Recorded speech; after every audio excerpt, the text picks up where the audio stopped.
Ladies and gentlemen, welcome to the Meaning of Catholic. This is Paleocrat Diaries on the Meaning of Catholic, and I'm your host today, Jake Fowler. Welcome back. We're going to be doing something a little different than we've been. We've been looking at the ecumenical councils, but that's not today. That'll be next week. Today, I am going to be going through an interesting new-ish document from a group of three fellas, Sean Demensick, Dr. Larry Chapp, and Mark Barnes. It's called the Manifesto, a Manifesto of the New Traditionalism. You can find it on Sean's website at tradiste.com. You can find it on Dr. Chapp's website at gaudiumetspes22.com. And, golly, there's a lot to unpack. I'm going to give my thoughts, my commentary. I am by no means an expert on this particular document. Let me turn the music down. It's a little more swing than normal. There we go. All right. So, like I was saying, there's this document. It's been going around, a manifesto of the new traditionalism. And these three fellas, Sean Demensick, Dr. Larry Chapp, and Mark Barnes, who's one of the editors, I believe, over at New Polity. Fantastic think tank, if you will. I learned a lot from those guys. And I've learned a lot from the other two, as a matter of fact. They've authored this manifesto, and, I was kind of asked to go over it. I was one of the people who signed on. I read it. I thought, wow, there's a lot of good things here. And I think I'd like to share some of that with you, at least my reactions, my commentary, my analysis, and ultimately why I think it's a good thing. We might get a little heat for this, right? If the comments on the last few videos weren't obvious, bringing in broader perspectives, broadening our horizons, if you will, always kind of risks some negative feedback, but that's okay. I'm open to being criticized. I'm open to being corrected, and I welcome that kind of dialogue, as long as we keep it clean. All right, so let's begin. The manifesto starts with a quote from Matthew 13. It's verse 52, and it says this: "He said unto them, Therefore every scribe instructed in the kingdom of heaven is like a man that is a householder, who brings forth out of his treasure new things and old." So in the introduction, they are already setting the stage for the harmony of what's new and what's old. Now, shouldn't we instantly be put off by this? What's new? That's not really a Catholic thing to say. We don't do what's new. Or do we? It seems to me that the purpose, or at least initially, when I first read the verse there at the beginning and then the opening paragraph, they're setting the stage for a rejection against, I'm going to say it, the rigid traditionalists. Now, I would consider myself a traditionalist. You may disagree. That's fine. But what I'm referring to are the people who are stuck in 1954. These are not the sort of living, breathing traditionalists that we ought to aspire to be. And it seems to the authors and to me that this is the devil's plaything at the moment, right? If the squeaky wheel gets the grease, then the grease that we got is traditiones custodes. I'm just going to throw it out there. The living flame, it says in the next paragraph, excuse me, the millennial tradition bears witness to God's work in the midst of his people and is called to keep the flame alive rather than guard its ashes. I have scribbled in my margin here, my note, a living flame changes while remaining what it was. That speaks to me an image of doctrinal development that far surpasses anything else that I've come across, at least visually, right? We use, sometimes the analogy of the acorn growing into the oak, which is true, and it has its place. But the living flame, adapting, changing, but the same flame, the same in essence, the same in substance. Contrary-wise, the ashes, they're static. They just sit there, right? They stay the same, but they're not living. They're not alive. We need to be living. We need to be alive. The church is not a dead thing. In their third paragraph, it's right here in front of me, if you're wondering what I'm looking at. It says, therefore, we affirm not only the validity of the Second Vatican Council, but the primacy of these dogmatic and pastoral constitutions in our present era. I called a couple of these guys on the phone because I wasn't sure. What does this mean? The primacy. Why did you say that? And this is actually one of my critiques. I'll get to that towards the end. I was told, and it makes sense, that primacy because they're the most proximate. Imagine this. Imagine we're living in 1595, and you have a friend who refuses to acknowledge the legitimacy of the Council of Trent. It's only 40 years ago. Why can't we stick with the tradition from before that? Why do we got to do this new thing? Well, wait a minute. Is it really new, or is it old? Isn't that the dynamic our Lord was hinting at in Matthew 13? The primacy in 1595 of the documents, the decrees and the canons of the Council of Trent would have been firm because it's the most proximate council. And so for us today, 2022, our most proximate council is Vatican II. And I think it's foolish to question the validity of it. It's an ecumenical council ratified by the Holy Father. It's not trad to say that it teaches heresy. It's not trad to say that we can just ignore it or kind of just throw it away or we should undo it. Rather, we should work to interpret it and understand it in light of the tradition.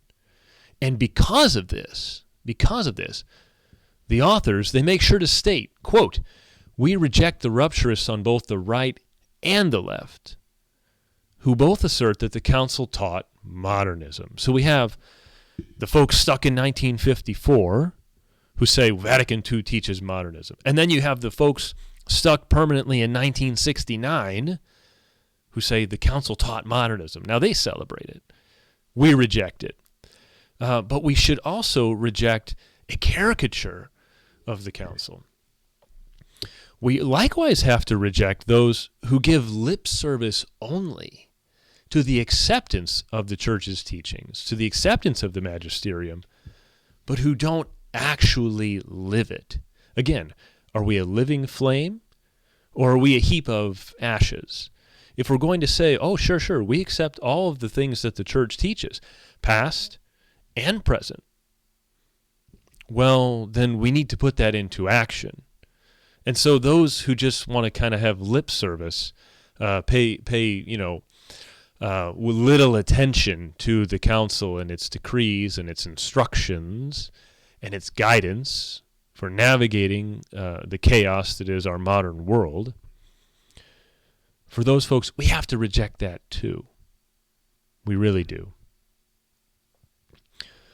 Following this, in the fourth paragraph, there's just a quick note, which kind of brought a smile to my face when I read it the first time. It says this, just as the Council of Nicaea, the Second Vatican Council was and remains mired in an era of crisis. Ding, ding, ding, ding, ding. That's what my whole other series is about. We began a little before Nicaea, and we're working our way up. We're going to be in Ephesus in part 5, which will be next week again. But every council has had good guys and bad guys and intrigues and ambiguity. But that's not all a council is. It's the sum of all of its good and bad. You know, like you added up credit and debit, pros and cons, and then here it is. No.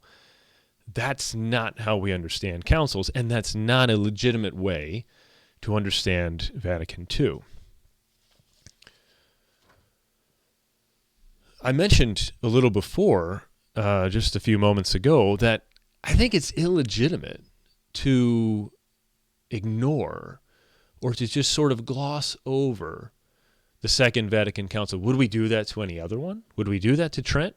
Would we do that to Lateran IV or Nicaea II or Chalcedon? Would we do that to any of them? No, we really shouldn't. It's even risky, I think, to say that it failed. If anything, we've failed to live up to the Council Fathers' aspirations for us. Nonetheless, excuse me. Nonetheless, there's a lot of work that needs to be done to bring this understanding more to the fore, right? So the authors of the Manifesto say that the council has already borne a plentiful harvest in many areas, but the laborers who will preach, defend, and live these teachings are still too few. I'm endeavoring to be one of those laborers. I don't read Vatican II and think, oh, golly gee, look at the modernism. I read it in light of prior magisterium, and I see in it a new expression, a new way of approaching the modern world that can be quite useful, so long as we're grounded in the truths of the faith and not twisting it to say something it doesn't mean.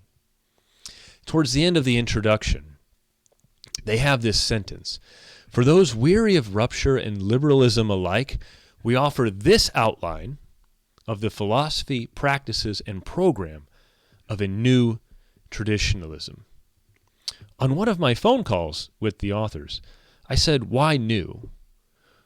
Shouldn't we just say traditionalism? I mean, if you're not a trad, are you really Catholic?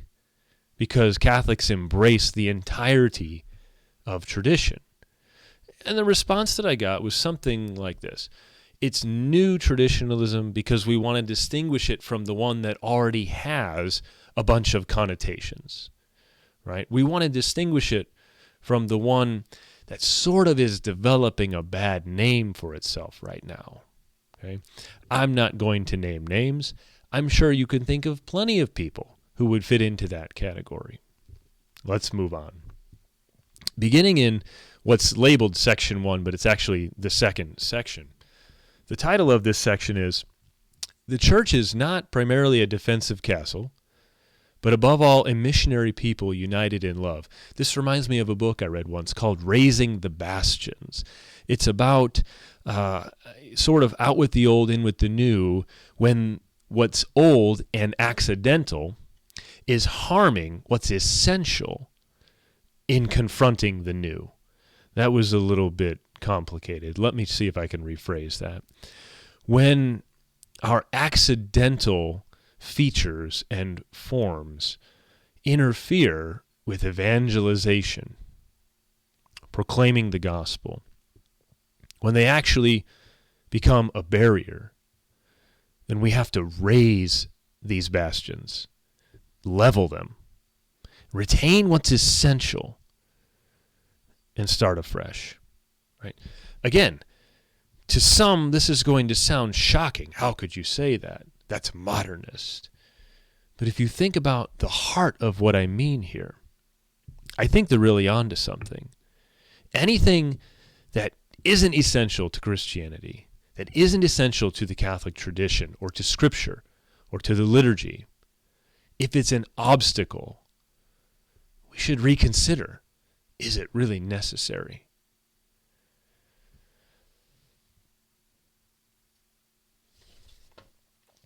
Pardon my page shuffling. All right. On the next page, a few paragraphs down, the authors are very, very clear in their emphasis of communion. Now, communion has many different levels to it. There's the communion of those within the church.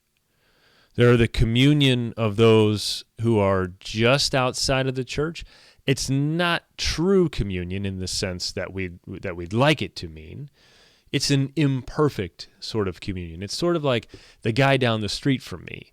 I'm in communion with him, kind of, right? We live in the same neighborhood. We probably have some of the same values, but we're not in the same household. We're not in the same family. It would be cool if we were. I think he's a good guy, actually. But it's just not quite the same. And then you could go further out, and, using the geographic analogy seems to work here. So the people in the same town, maybe not in our neighborhood, the people in the same state, the people in the same country, et cetera, et cetera. The farther away you go from the core, the less and less communion you have. And yet there's still a level at which we are all in communion with one another. We are all one human family from two common parents. It gets a little dicey, though, especially with the traditional audience. When you say things like, we respect our elder brothers, the Jews. We respect the Muslims, Hindus, Buddhists, and all those, quote, who in shadows and images seek the unknown God. Those kind of things make us uncomfortable. Let's just be honest. When I was reading it at first, I was a little uncomfortable. But I went over it. And I was reminded, actually, of a passage in Romans 11. If you look it up, you'll read through it, and you'll find the one that I'm referring to. This shouldn't give us any discomfort. We are sure in our faith in Christ. We are sure in our Catholic faith. And we can approach those outside of our faith, outside of the church, with a spirit of communion. We would like that communion to be closer. We would like them to come to the knowledge of the truth. And we really have, I'm echoing, I'm kind of reading and commenting at the same time. We have no interest in religious indifferentism. That's been condemned. I want nothing to do with that. However, I'm not above going out and finding what's common between me and the Muslim and starting there to evangelize. That is, after all, the Great Commission, our Lord's words, recorded in Matthew 28, to preach the gospel to all nations. It's true, he was speaking to the apostles, not to me directly. But if I'm going to be a Christian, I need to take that seriously. Moving down a little bit. This does not mean that I become a priest, preacher, I become some sort of sacred minister, right? There's a section here where they speak about the laborers needed for the harvest. And we're all called to do our part, but not all in the same way. We must maintain clear distinctions between clergy and laity. Okay? Not on some kind of weird power trip thing where, there are overlords and we have to do everything they say and blah, blah, blah. But simply to recognize that the sacrament of holy orders means something. Their role in Christendom is different from mine and yours. A little further on in the same paragraph, a little further down, he says, "It is all the more necessary that the laity make use of the traditions of prayer, fasting, and almsgiving recommended by the saints." Amen, brother. We recognize, of course, that the practice of this ancient piety accomplishes nothing without the pursuit of love. We should retain our ancient devotional practices, but not in a mechanical way. And I think we all sense that. We all know that that's not right. We can pray our rosaries. We can pray 1,000,000 rosaries in a day, if that were even possible. And if we had not love for God in so doing, then they're worthless.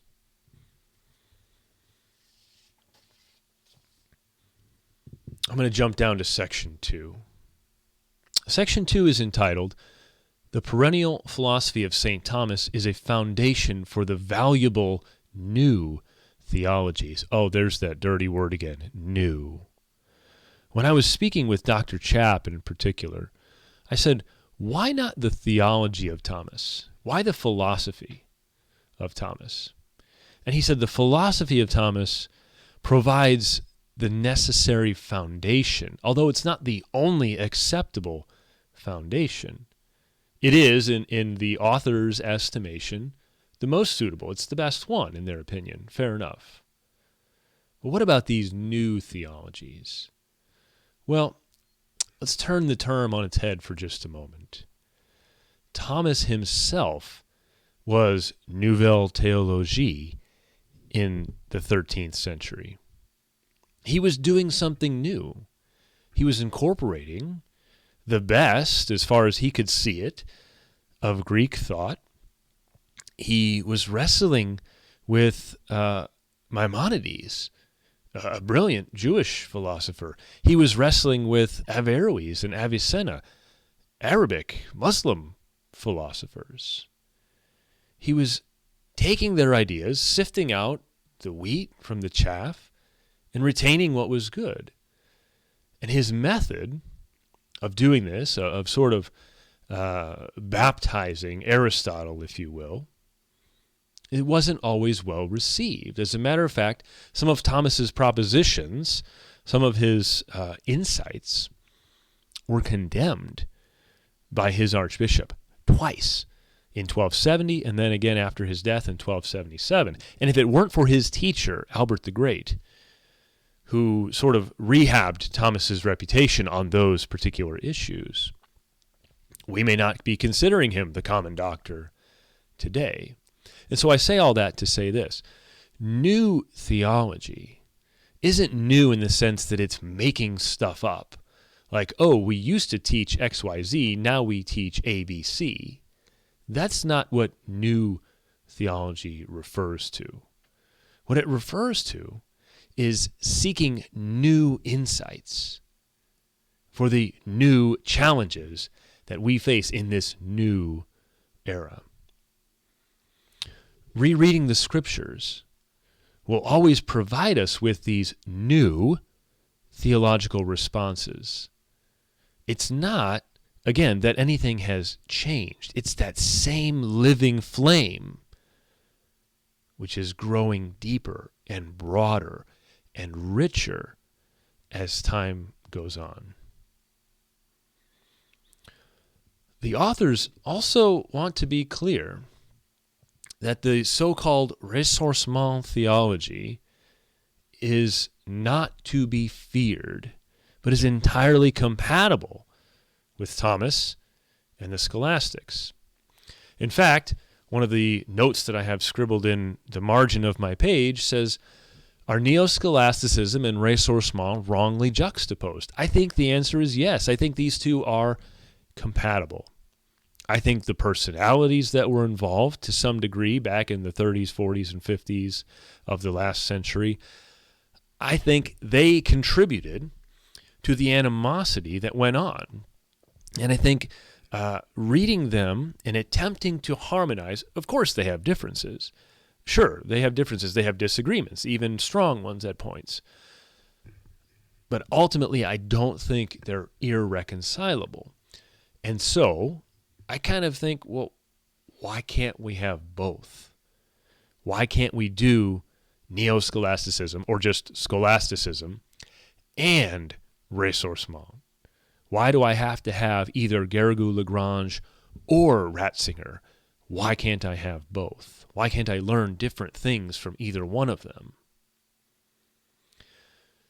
The authors want to make sure that we avoid all these false oppositional binaries, right? And they link this with heresy. And there's a certain element of truth in that, right? A large element of truth in that. Every heresy is an emphasis of one truth to the detriment of another or others.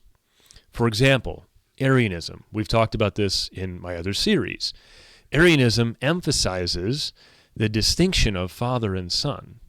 Well, the Father and the Son are distinct, but Arius did so to the detriment of the fact that they were of one substance. You see where I'm going with this. You could find any number of heresies, and they do the exact same thing. There's a kernel of truth and a whole load of falsehood. And the heretic wants to make it all or nothing. He wants to make it so black and white. It's this or that. And in reality, time and time again, history has shown that the false dichotomies, they're not Catholic. Moving on. Section 3. This one's entitled, "The Natural Law and the Preferential Option for the Poor Have Been United in Catholic Social Teaching." So what they're getting at here is that the church transcends the categories of the left-right paradigm that we find often in modern politics and social issues, right?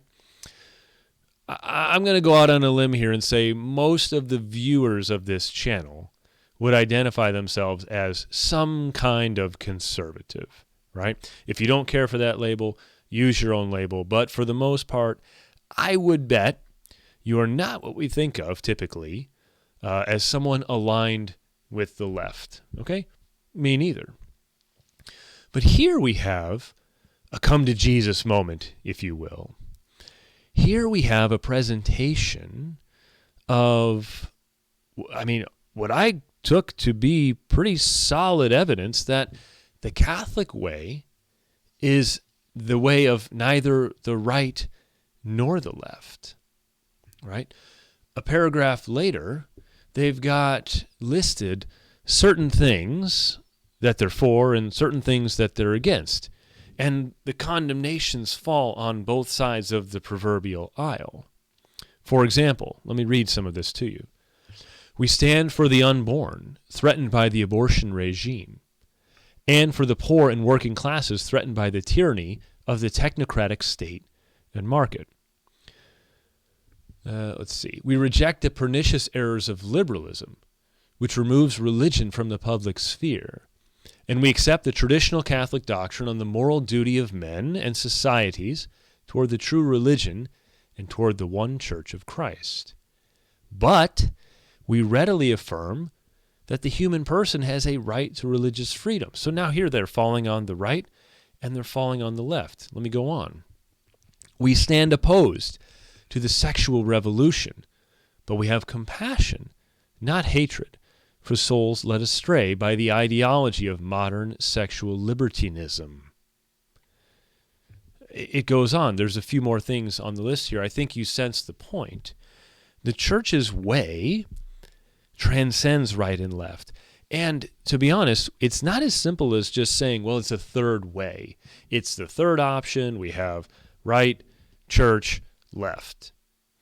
It transcends all of this. This reminds me of a passage in Centesimus Annus, 1991. It's John Paul II's encyclical, Saint John Paul II's encyclical, commemorating 100 years since Rerum Novarum, Leo XIII's encyclical.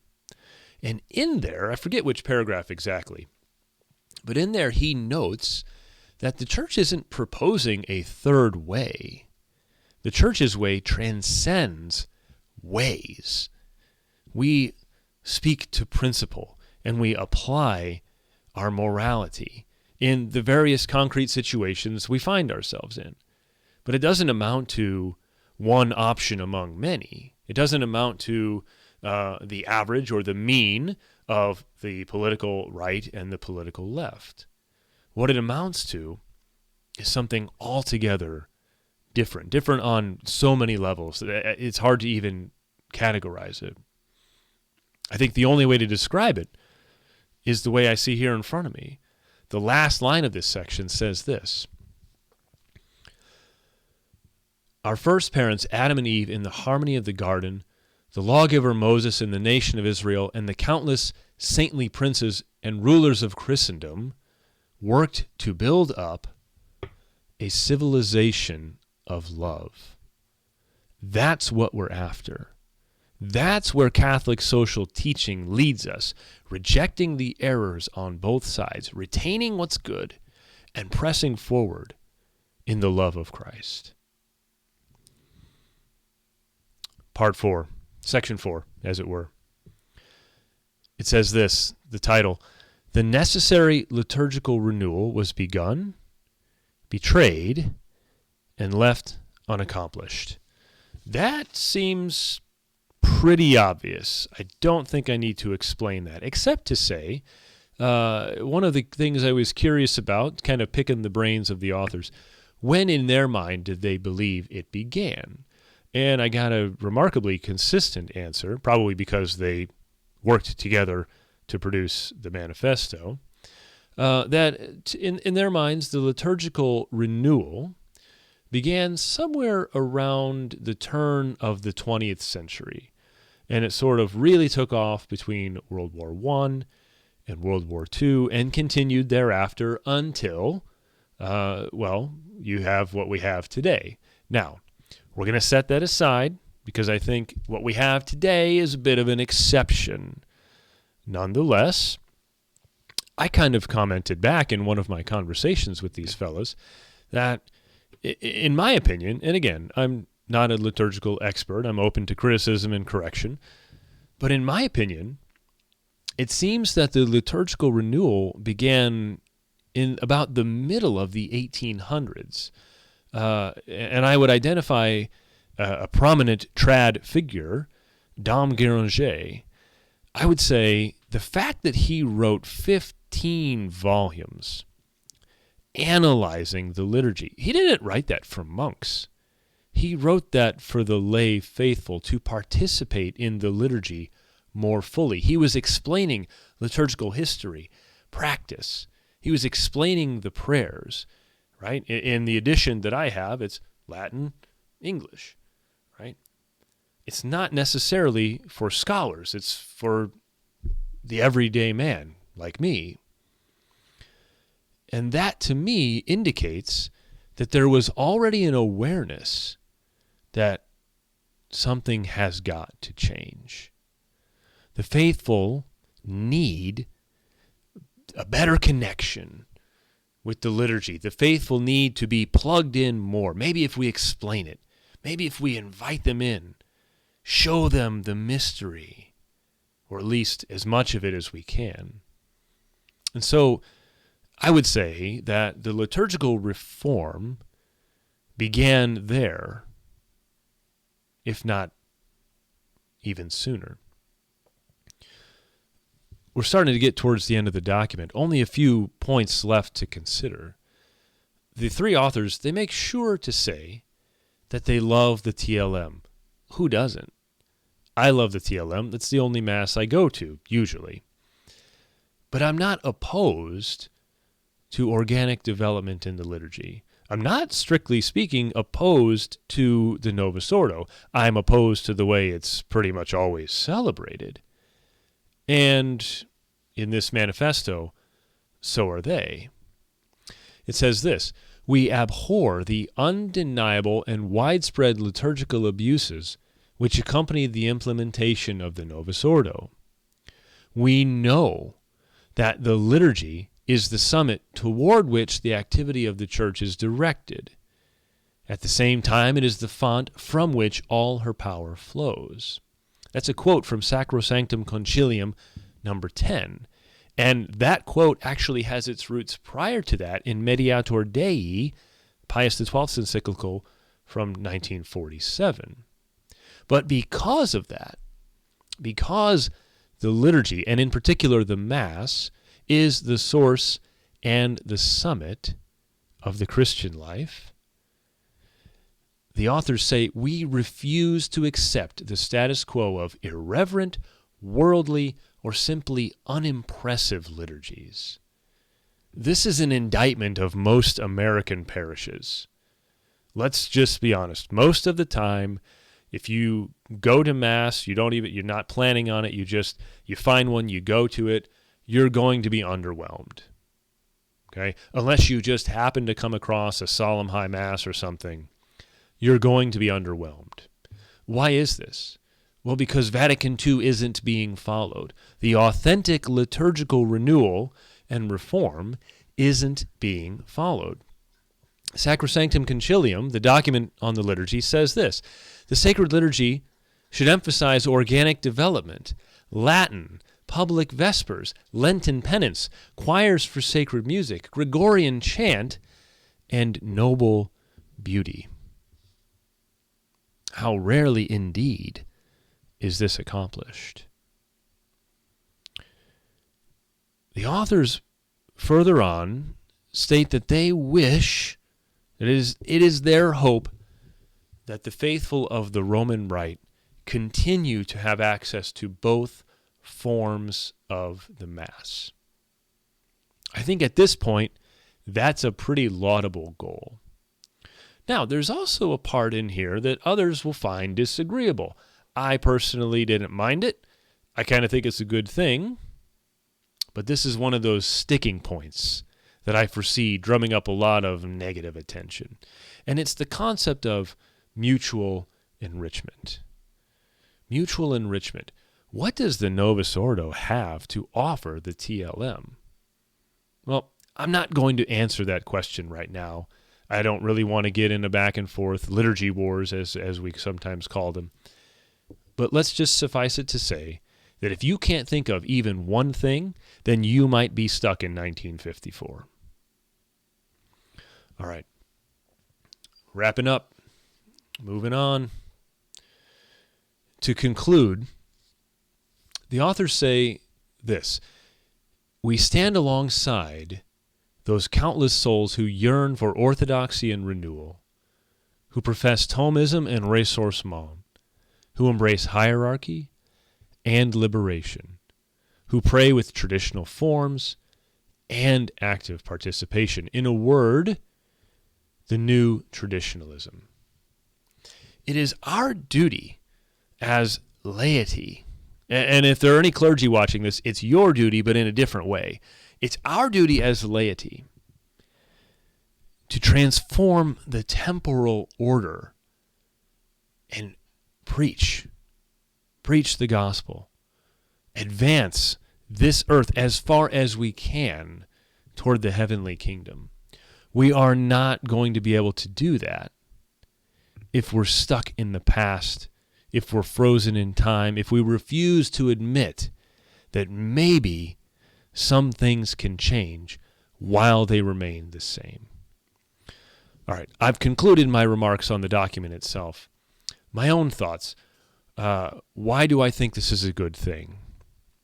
Well, for one, I think it's a rallying cry. I don't think we've seen a document like this where it puts all of these factors, all of these various dimensions into one spot, and it's relatively short. This is by no means a book. You could probably find books that cover this kind of thing, but not a document that you can print out in 4 or 5 or 6 pages. It's succinct, it's concise, and it strikes this balance that seems to me to be exactly what we need to avoid falling off the mountain on either side. A friend of mine who teaches at a seminary nearby likes to use this analogy. In Catholic theology, it's like a mountain, and the peak is orthodoxy, and you could fall off on either side. We could be progressive. We could be the rad trad, and we could fall off on either way. Or we could make our camp where the church has made hers, on the peak, striking a balance. I mentioned I have some criticisms as well. One of my criticisms is there was a spot in there, I think I passed over it, but there's a section that speaks of liberation theology. Not interested. I understand there's a way to reconcile it with orthodoxy, but it's my understanding that you have to do so many mental gymnastics and kind of jump through hoops to make it not Marxism that it seems to me not worth the trouble. Again, I'm not an expert on liberation theology. I'd be willing to be corrected, and I'd be willing to receive criticism on that. Maybe I'm the fool here. But I thought that was a little out of place. My second complaint, criticism, if you will, is that there are no quotes in the document from anything prior to Vatican II. Now, I realize earlier in this video, I mentioned that Vatican II, according to these authors, has primacy. And it has primacy because it's the most proximate. Okay, I understand that, and I tend to agree. However, aside from a couple of quotes from Scripture, there was nothing between the Bible and Vatican II referenced in the document. And I think that's a shortcoming. I think that could have been done better. You could have woven in quotes and references to make your same points, to make these very same arguments from the entirety of tradition and not just the most recent council. Again, not that you can't get your point across and not that there's anything strictly wrong about it, just an observation that I had, maybe a weakness in the document. I don't know. I'll leave it to you to judge. All right, so on the whole, I think I mentioned I signed it.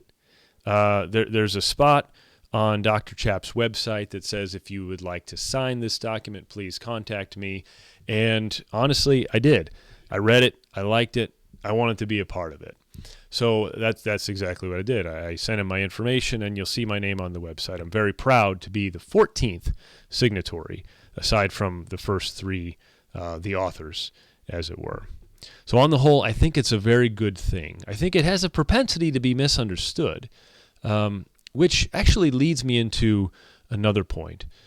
Speaking with this same seminary professor, he said, what we believe is an indication of what we want to be true. He didn't mean it like there's a one-to-one correspondence there. But I think his point was something like this. Do we want the new to be good or to be bad? And that's going to shape how we approach new. Right? So I keep saying this word. I keep throwing it out there because it's been abused. It's been abused in both directions, right? You could fall off the mountain saying new over here. You could fall off saying new over here. You don't want to do that. You want to stay on the peak. You want to have new and old.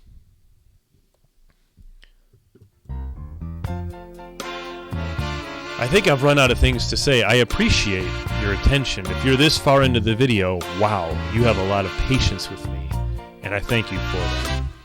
Before I go, I want to remind you a couple of things. Kennedy's got his book. It's been it's reprinted, second edition, for sale, Amazon.com. There's the cover. You can see it on the left side of your screen there. And right next to that, Tim's book, City of God versus the City of Man, also on Amazon.com. Patronize the Meaning of Catholic. Patronize these guys, buy their books. Patronize Jeremiah, Paleocrat.diaries.com. Tim and Jeremiah both have Patreons. Not sure about Kennedy. I'll ask him. Nonetheless, once again, thank you for your attention. As always, let's close this out the way we should. Never give up. Keep on smiling. And memento mori.